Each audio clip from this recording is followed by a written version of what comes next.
Thank you all for joining us today in this special event. Today, we are going to present you SMS, social media skills for migrant domestic workers activism. This community support project aims to empower women, especially migrant domestic workers in Lebanon. This initiative is driven by our team's commitment to make a key difference. We have with us Roni, Leticia, Andrew, Maurice, and Kamal, he's abroad studying, and I. We want to make a key difference. And together we combined all the resources that we have and the skills that we collected to address some of the key challenges that these migrant domestic workers face in Lebanon. To contextualize our project, we have to look at the global care economy, which is very vast. It includes paid and unpaid labor. And within this workforce, we have, as you can see, 1 in 25 are domestic care workers, and 25% of whom are women. These communities face limited benefits, they face low wages, they are exposed to risks related to physical and emotional and even abuse. So domestic care workers are workers that are working in countries that are not nationals in, and they are referred as migrant domestic workers or MDWs. Taking a look closer, as you can see here, we have around 75.6 million domestic care workers worldwide. Most of these workers are women, as we mentioned, and the majority are informal employment. So they face a lot of difficulties and they are not paid well. Now I'll hand it over to Andrew to talk more about the global efforts. As you can see also here, they come from different countries like Sri Lanka, Indonesia, Philippines, and many others. Thank you, Celine.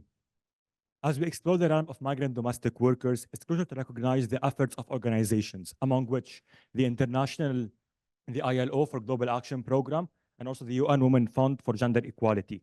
Those two organizations have been spearheading initiatives to enhance labor laws, migration policies, and recruitment processes. Both organizations emphasize the need to strengthen the voice of migrant domestic workers and make them work and advocate for better rights. Now, let us zoom into Lebanese context, where historically, middle-class families relied on domestic labor for holding maintenance. Can you please go to the next slide, Celine? Thank you. Earlier, local and Arab workers often had emotional ties with reciprocal values and obligation, whereas introduction of non-Arab migrant domestic workers changed this fact and make it a more formal relation between employer-employee. Moving on, we're gonna go into a timeline that talks about the transformation of domestic workers in Lebanon over time. A new era brought in new challenges and dynamics to the world of migrant domestics. As we progress through the timeline, we're gonna see how socio-economical landscapes, factors, and trends and legislation have impacted the timeline of migrant domestic workers in Lebanon. Starting by 1920 till 1940.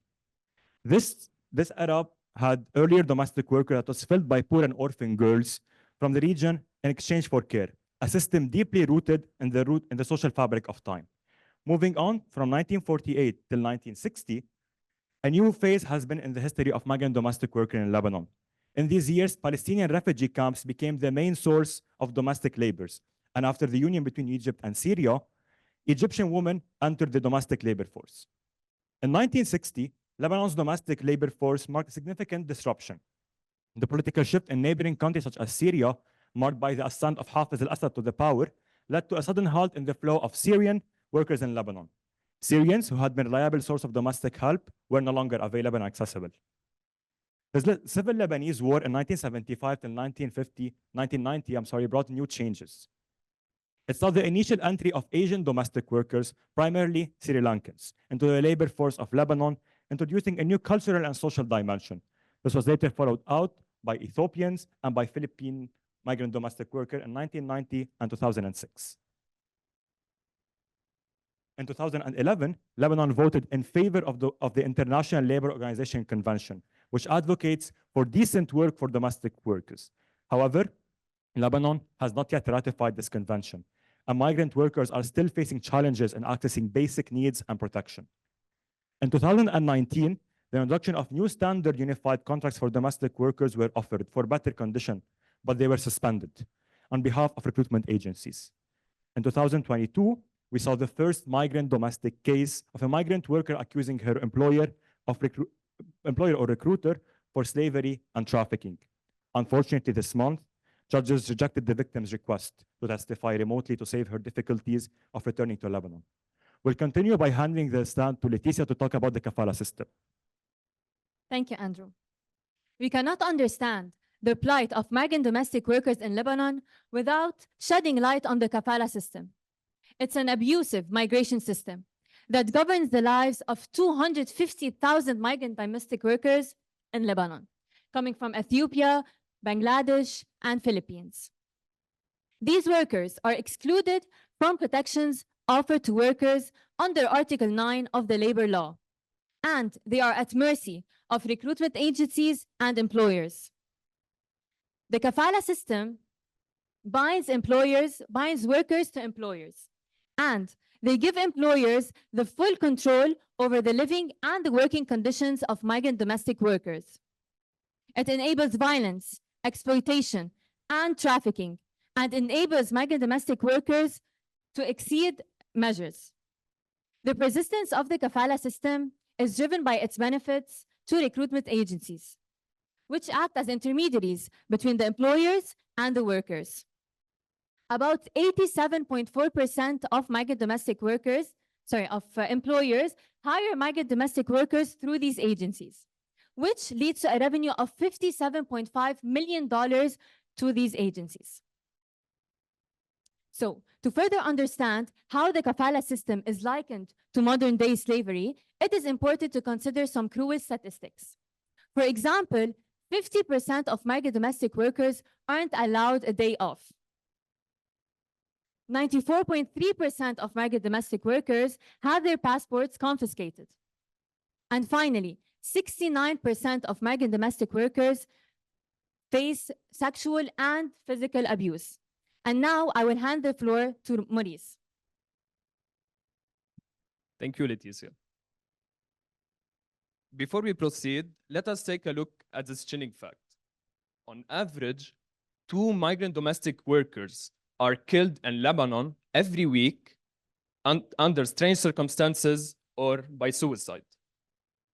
These numbers account for over 100 migrant domestic worker deaths per year. To better understand their issues, we interviewed migrant domestic workers, community leaders, and several organizations that work with the community, such as MCC.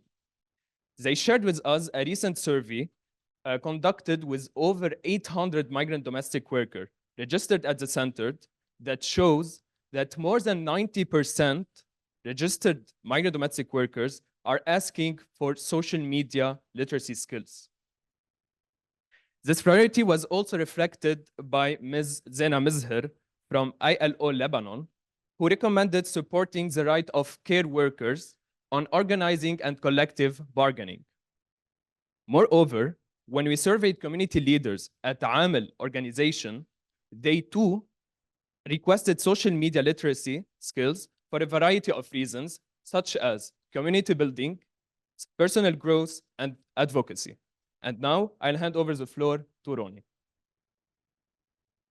Thank you, Maurice. The need to amplify migrant domestic worker voices was echoed in a 2022 report by LAU, which highlighted that MDWs are underrepresented in the Lebanese media, where news reports about MDWs are often dominated by officials, sponsors, agencies, which lead to the propagation of narrow stereotypes.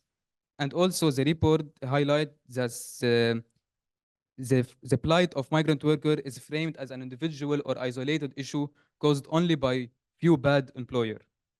And now finally back to Celine.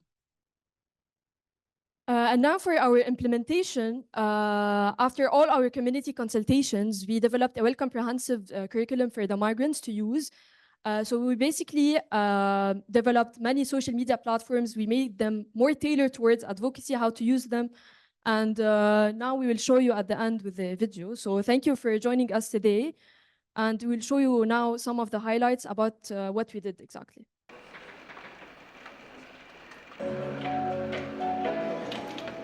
Our goal in this workshop is to raise your voice with advocacy skills.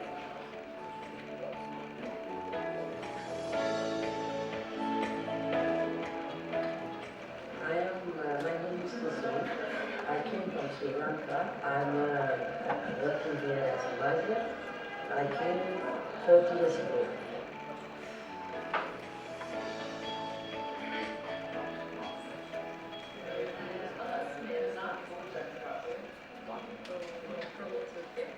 Moi, je m'appelle Bana Bashour. Je suis malienne. Je travaille ici au Liban à la maison.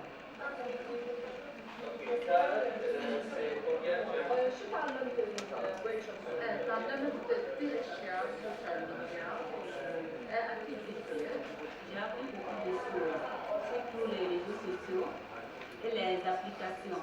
Par exemple, les TikTok, Instagram, Imo, Google, ça m'a beaucoup aidé. I don't know how to say it, these are really valuable in our life.